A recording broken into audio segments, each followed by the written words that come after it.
Navigating the world with chronic Lyme disease. This is me. And this is Chronically Cassidy. This is a completely random video. Oh, Sonoma's stretching on his back. He's so cute. It is the middle of the night. It's pretty late. Let me check my Fitbit on my foot. And if you're wondering why my Fitbit's on my foot and on my arm, it tracks my steps better. It's 1:39 a.m. and my plan was at 1:39 a.m. to be sleeping next to my gorgeous service dog who, can you tell, he's laying on his back. He does it every night on that pink blanket. He loves it. But I obviously am not asleep. My head and neck hurts a lot because of my reaction to IVIG, which led me into the hospital. And I don't even know if I got to talk about that because it's just been so hard, but that was last week, and then I got home from the hospital today. Well, it's in the middle of the night, so it's the next day, but Thursday at 9 in the morning, and we were there at 11:30 p.m. So that would be Wednesday to Thursday, and I was there all night for 9 hours. Possibly due to a reaction to a medication, and now I'm afraid to take it again because it was really, really scary. And now I'm not up because I'm scared to go to bed or anything, but I honestly just am in pain and I can't sleep. So usually what I do when I'm in pain and I can't sleep is I just do something, because laying in bed and having pain, you just feel the pain more. So I'm not gonna go on the treadmill and run a marathon and start training the dog, but I'm kind of gonna do a little video about what I do in the middle of the night. Sometimes I'm keeping it low because sometimes I'll clean out my closet and do pretty big things, especially if my closet's a huge mess.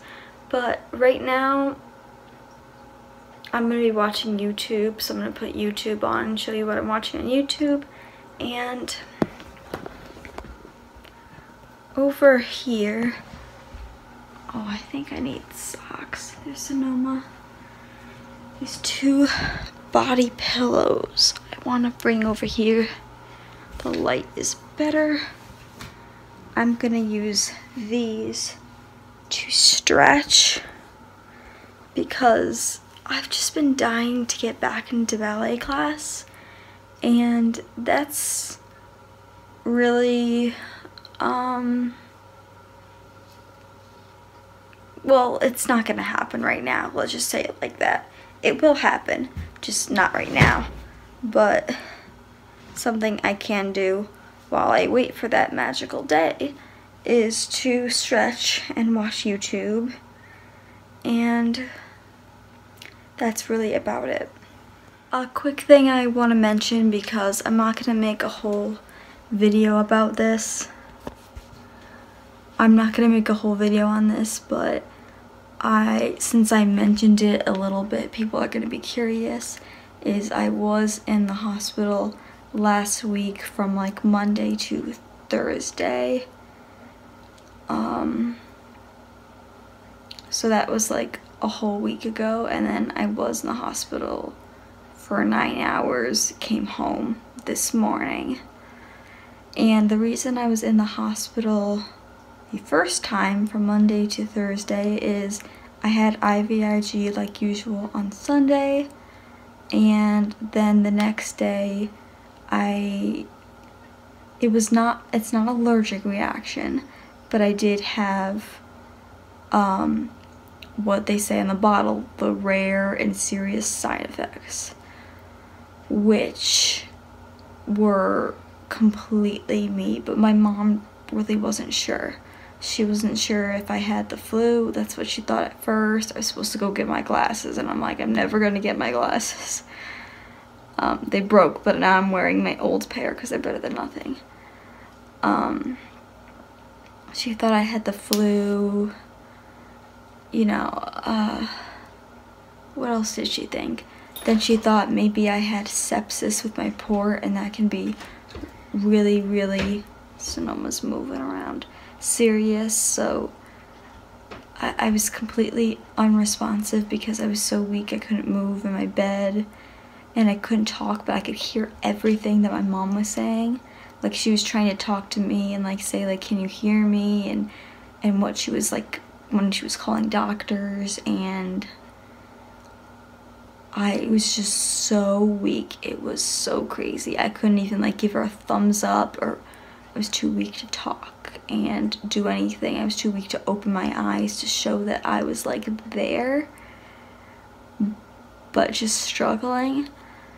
So I went by ambulance to the ER, and they ran a flu test, like another respiratory test. I got like a couple, like 2 different chest x-rays. Why? I don't know.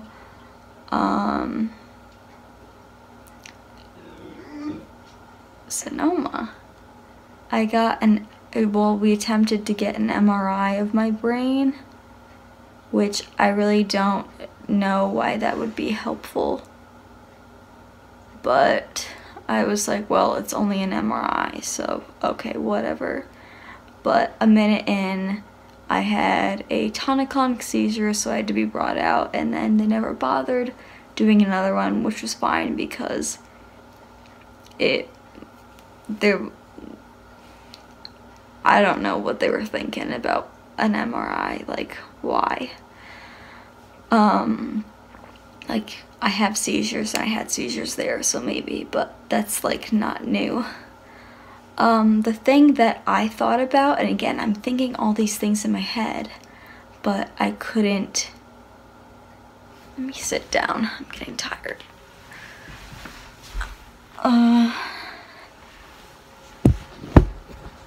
I'm thinking all of these things in my head, but I'm not able to express them. Like, when I have seizures and I can't talk or I'm too tired, I would like write things down after, but like I couldn't do that, and there was no way to tell my mom like anything that how I was feeling, like if I was in pain, if I was out of pain, if I could hear her, like I couldn't give her any information, so that was really not helpful. It was really, really dangerous because I went into the hospital, and before I left, like, I was completely shaking and shivering. Like, they threw me out in the snow overnight. Like, I've never been so cold in my life. And then 2 seconds later, I'd be like throwing the blankets off of me. And then I'd be freezing, and I was freezing and freezing and freezing. And my gosh, I think I got a workout from like shivering so much. And I had a 102 temperature at home, which is really odd for me because I can have really bad festering infections, like the videos on my channel of me being in the hospital. They're mostly all infection related. Besides like some of the seizure ones aren't, but those are from a long time ago. And I lost what I was saying. Oh, so it's really rare for me to have a fever, even if I have a really bad infection. Like, I still don't get a fever. And they always say, like, oh, if you have infection this, look for a fever. And it's like, well, it doesn't matter with me because I can have a crazy infection and I will not get a fever. So having a 102 fever was, like, concerning to my mom. And my heart rate because we have a pulse ox at home for these reasons, was 160 at complete rest and couldn't move. And when I got to the hospital, my temperature was 105.5. I guess I am making a whole video about this, but I really have nothing else to do but sleep is not happening right now, so hopefully this will tire me out. So I had a really high fever, which is very concerning for people, especially if you're not a child. Like, it's more common to have a high fever as a kid, but I'm past the like year 8 stage, so, and my pulse was really high, my heart rate, I was tachycardic, and so luckily, I guess you could say, I had those symptoms because those were things that they could tell were actually wrong by just the monitors, because I wasn't able to tell them what I was feeling. I got rushed into a room right away. I think I might have had a seizure. I don't remember because it's hard to remember that stuff. And they tried to figure out what was wrong with me, and they wanted to do a lumbar puncture of me because I was hearing everything they were saying, but I couldn't respond. It was so frustrating. And so I knew like what they were saying, what they wanted to do, what they were asking my mom, what my mom was saying, what I wish I could say, and what I wish she was saying, but couldn't get it across.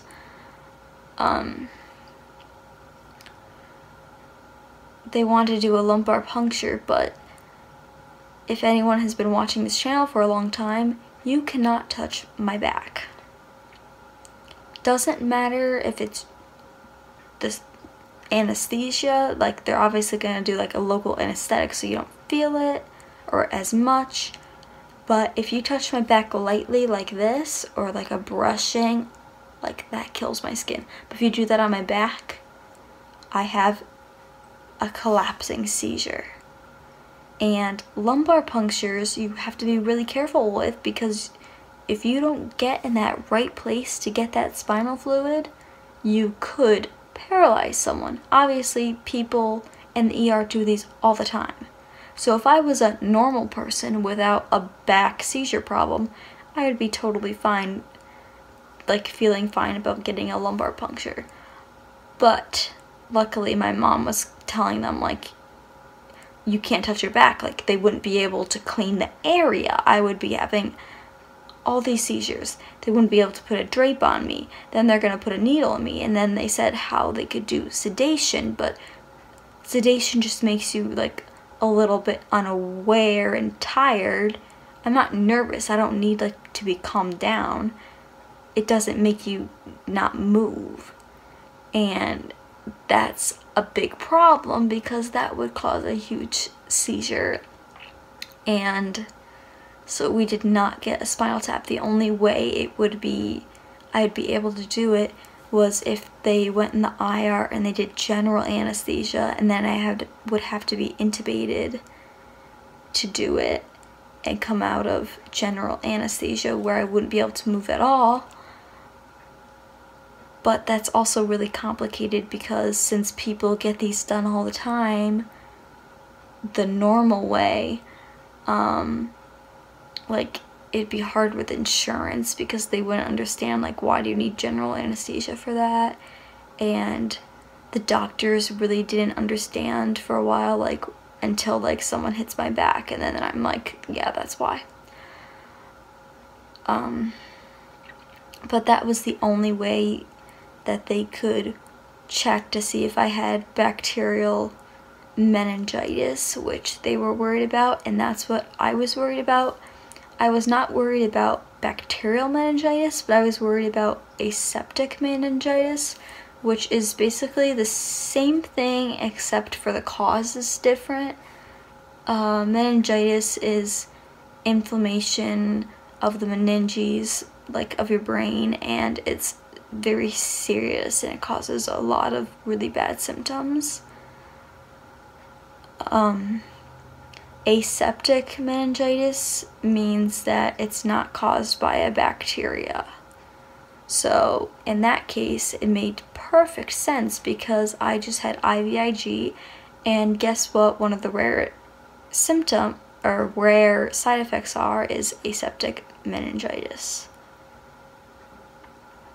Just happening the next day, which is also in the most likely to happen time frame for this side effect to happen. The people there really did not know about IVIG, like they had to ask my mom like what it was and like, oh, what does that do? And I was like, so they did not connect the dots of that, but I was put on some antibiotics and I was taken off of it, and I was on pain meds a lot, and I slept a lot, and my mom talked to my doctor just recently on the phone and said that yeah, that's definitely a reaction to the IVIG with the timing, with the symptoms, which means that I'm recovering from aseptic meningitis, which is really difficult, but I'm getting there. It's just been exhausting. Like, I've been sleeping so much, and I've been out of coaching gymnastics for a whole 2 weeks, so that's really hard physically. Well, not physically, it's really hard emotionally, like mentally, because that was always something, you know, I did to make me happy. I need to stop playing with my port.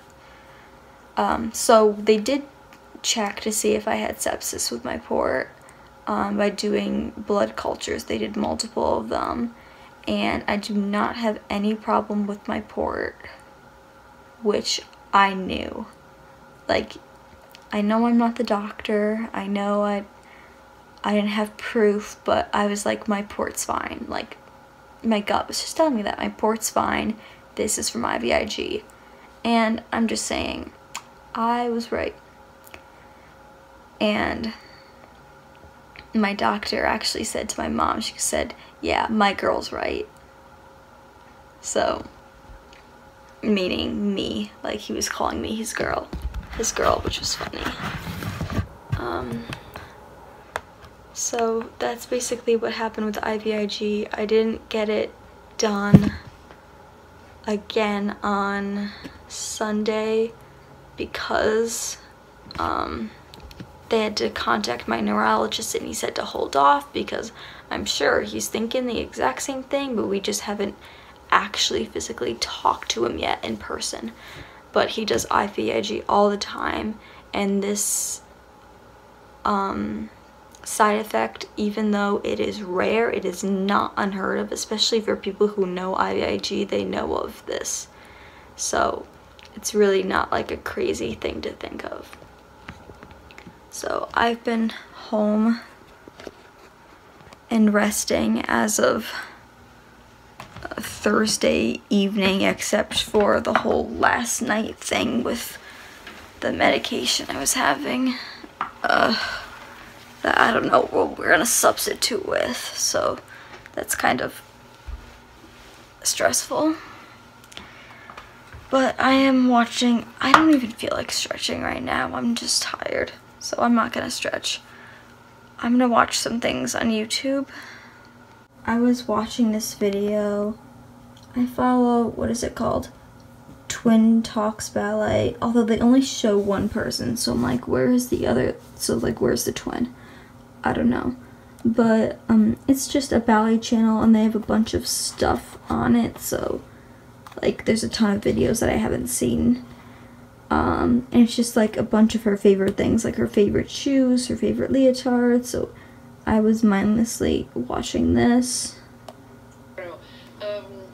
I hate to admit it, but Lululemon is definitely like my favorite place to go for warm-ups, and I'll tell you a little secret. I buy almost none of my Lulu stuff full price. Either I've gotten it on clearance in a store and gotten really lucky, or about 70% of the time I go on eBay. I know what my sizes are that I like for like shirts and pants because I've tried it on in the store. I just order stuff, and usually I can get pants for like $40 instead of $100 and something. So I really recommend, if you want to get some Lululemon stuff, like I highly recommend your. I don't feel like watching that right now. I already watched like what I usually watch. Like I watched Flippin' Katie, which they're changing the channel. I watched some gymnastics stuff that comes up. I watched this, that was really cute. Special Books by Special Kids is really awesome. I don't know what this is, just like recommended things for guided meditation. I like that when I go to sleep. Like a bunch of the 10-minute photo challenge that's been going around, that's recommended for me. More ballet stuff. I already watched this gymnastics video. I should probably put on some kind of meditation tonight to help me fall asleep.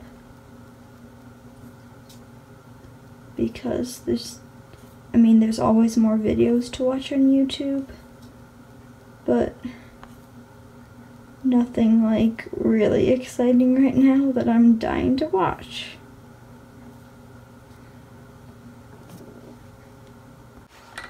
This actually ended up being a lot shorter than I thought, about 20 minutes. Now I don't know how long it'll take for me to actually fall asleep because I've been in bed since like 4:10, but my head is really hurting me, and my neck and my ears, and that's a symptom of the aseptic meningitis IVIG side effect. So I